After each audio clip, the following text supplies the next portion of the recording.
full stream ahead. All right, let's start this streaming quarterback segment with a little quiz. Oh. And here's how it goes, because I'm going to give you my guy.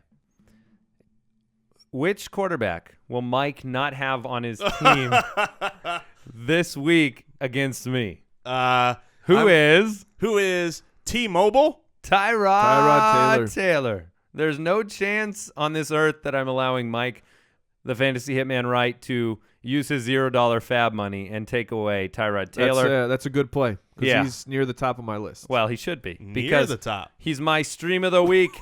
He's 45% owned still and plays the Eagles, and I underline the Eagles.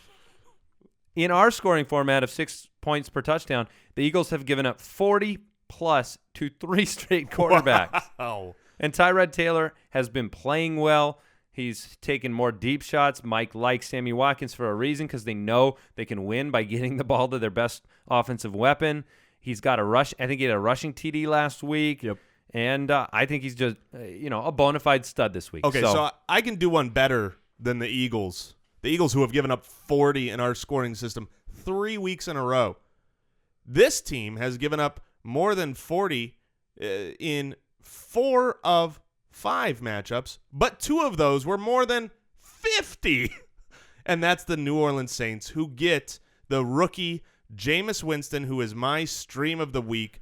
He has not had a single-digit fantasy game all year. His baseline is fine. He can run the touchdown in if need be. He's been throwing touchdowns. He hasn't been throwing picks like he did in the beginning of the year, and I don't expect him to implode against the New Orleans 32nd ranked defense. He's a great streaming candidate. For me, I feel like he's a guy that if you're streaming, you've got this really solid team, and you just need a quarterback that's not going to completely poop the bed. You're okay with Winston. Don't crap the team. Don't crap the team. You're okay with Winston, but I think he's got the potential to have one of those 3 or 4 touchdown games. I could see this. Are you okay? Jason's. If you've been following the show this week, he's had a tough time. Here's the type of game that I expect it to be a little bit higher scoring. I expect him to throw touchdowns and interceptions. I think it's going to be one of those games where he could have 4 touchdowns and 2 picks. Here's what's nice. They're in the playoff position right now, right? Tampa Bay, yes. They are playing better. They have a full complement of offensive weapons for the first time for Jameis Winston of Vincent Jackson, Mike Evans, Austin Seferian-Jenkins, Charles Sims, and Doug Martin. Yeah, it's beautiful. So this is a team ascending, going against a defense that belongs in collegiate football. And you yes, and you had said, remind me the exact stat if you can remember, but before the bye, Jameis Winston. Yeah, I do remember the stat. Yeah. He was in the bottom 6 of QBR as a quarterback before the bye. Since the bye, he's in the top 6 of QBR. That's the kind of ascension he's made. We all thought Mariota, after that first week where he had like 5 touchdowns and Winston threw like 74 pick sixes, that it was trending Mariota's way. And Mariota's had these boom games. Winston's been the better quarterback. And his team is winning. Yeah. For my stream, I'm going to stay in the flames with a man who gets no respect in the fantasy football game. No respect. No. Yeah. Oh, I tell you, I get no respect. He gets respect on this show almost weekly. Yeah, he was my stream of the week last week. He's been, I think he's been our highest streamed quarterback. He probably has to be. Has to Half of the weeks he's our I stream. streamed him twice. He didn't do nothing for me. Oh, he's blown up for me every time I've streamed him. Well, he gives no respect. Yeah, so I'm going with Ryan Fitzpatrick. He's at home. He takes on Tennessee. Ryan Fitzpatrick, the last couple weeks, all he's done is thrown for over 600 yards and 6 touchdowns, and he is going to take on Tennessee, who I lost my spot. This is what Tennessee has done the last 2 weeks. They've given up over 600 yards and 8 touchdowns. Blake Bortles, 5 touchdowns last week. And Derek Carr, 3 the week before. So the Tennessee, yeah, they give up points, and Ryan Fitzpatrick is playing fantastic with his weapons of Brandon Marshall and Eric Decker.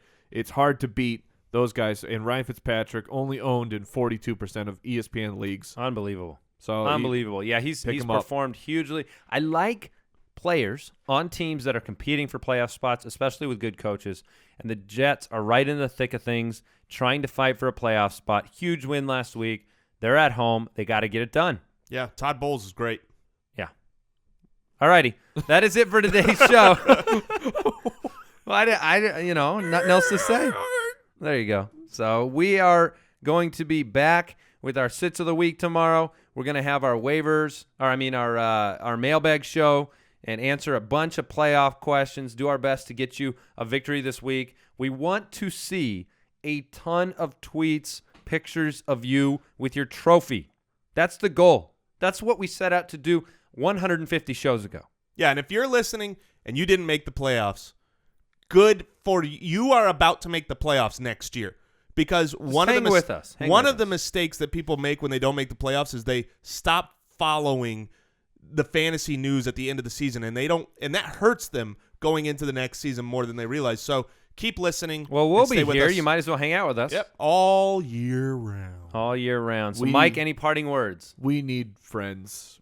Oh, okay. Well, there you go. I'm going to hit the button now. Thanks, Mike. I agree with you. We'll catch you tomorrow, everybody. Our friends are football. Yeah, our friends are football. Thank you. Goodbye. That's good grammar. Thank you for listening to another edition of the Fantasy Footballers Podcast. Don't forget to visit us on the web at www.thefantasyfootballers.com and follow us on Twitter @TheFFBallers.